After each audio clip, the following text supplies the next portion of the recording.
We live in an incredibly busy world. The pace of life is often frantic, our minds are always busy, and we're always doing something.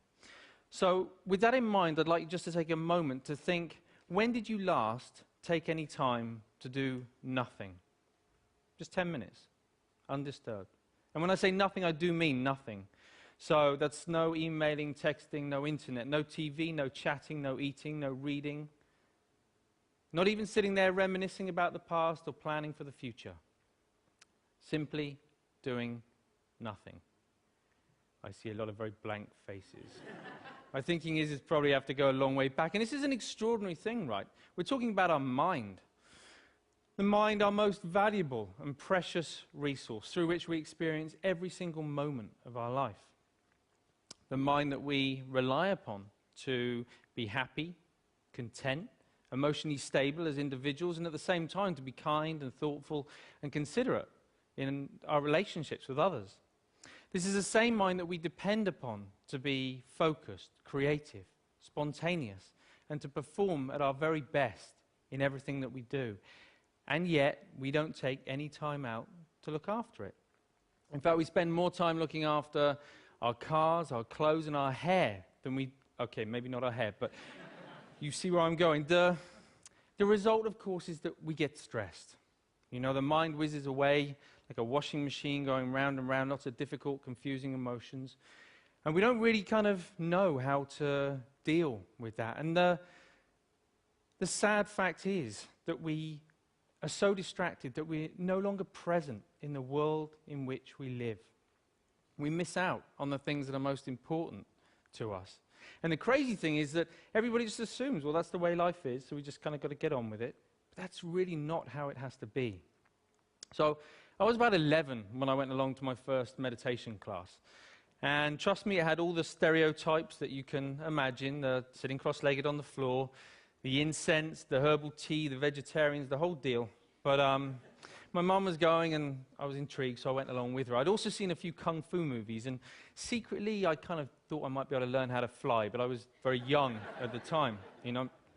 Now, as I was there, you know, I guess like a lot of people, I assumed that it was just an aspirin for the mind. You get stressed, you do some meditation. I hadn't really thought that it could be sort of preventative in nature. Until I was about sort of 20, when a number of things happened in my life in quite quick succession. Really serious things which just flipped my life upside down, and all of a sudden I was inundated with thoughts, inundated with difficult emotions that I didn't know how to cope with. Every time I sort of pushed one down, another one would just sort of pop back up again. It was a really very stressful time.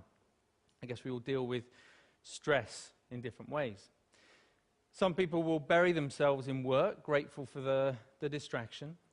Others will turn to their friends, their family, looking for support. Some people hit the bottle, start taking medication. My own way of dealing with it was to become a monk. So I quit my degree, I headed off to the Himalayas, I became a monk, and I started studying meditation.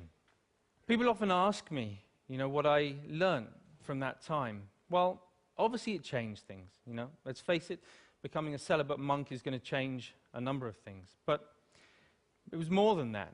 You know, it taught me, it gave me a greater appreciation and understanding for the present moment.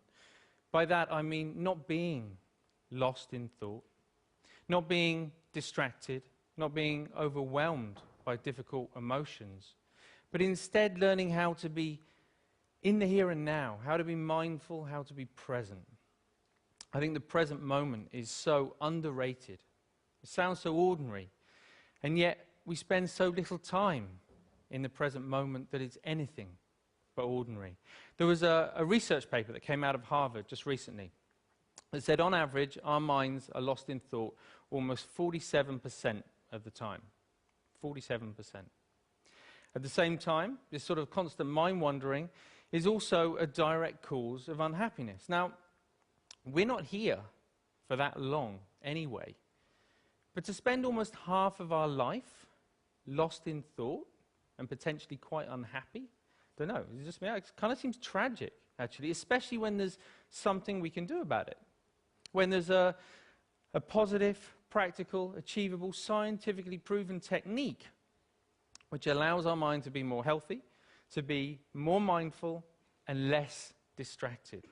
And the beauty of it is that even though it kind of need only take about 10 minutes a day, it impacts our entire life. But we need to know how to do it. We need an exercise, we need a framework to learn how to be more mindful. That's essentially what meditation is. It's familiarizing ourselves with the present moment. But we also need to know how to approach it in the right way to get the best from it. And that's what these are for, in case you've been wondering. Because most people assume that meditation is all about sort of stopping thoughts, getting rid of emotions, somehow controlling the mind. But actually it's quite different from that. It's more about sort of stepping back, sort of seeing the thought clearly, witnessing it coming and going, emotions coming and going without judgment, but with a relaxed, focused mind.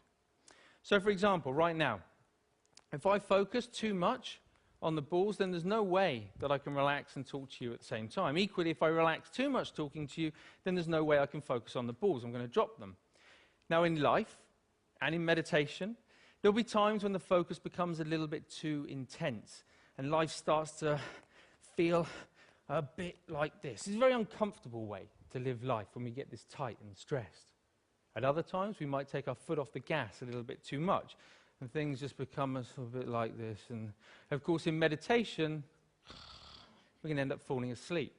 So we're looking for a balance of focused relaxation where we can allow thoughts to come and go without all the usual involvement.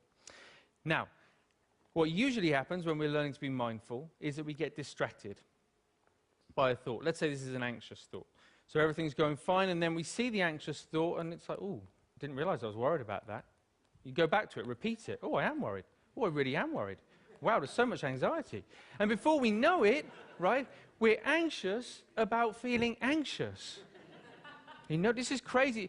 We do this all the time, even on an everyday kind of level. If you think about the last time, I don't know, you had a wobbly tooth. You know it's wobbly, and you know that it hurts. But what do you do every 20, 30 seconds? I don't know. It does hurt.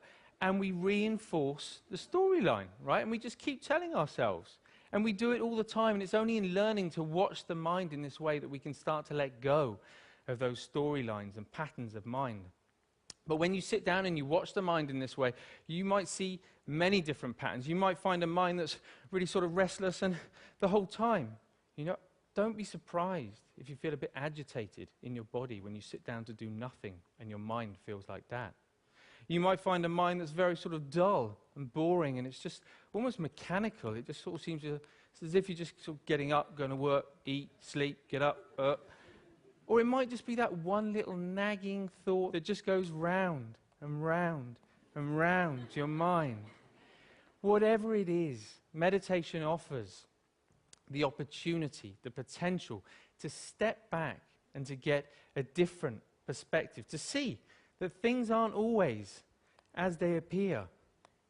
You know, we can't change every little thing that happens to us in life, but we can change the way that we experience it. That's the potential of meditation, of mindfulness. You don't have to burn any incense, and you definitely don't have to sit on the floor. All you need to do is to take 10 minutes out a day to step back, to familiarize yourself with the present moment so that you get to experience a greater sense of focus, calm, and clarity in your life. Thank you very much.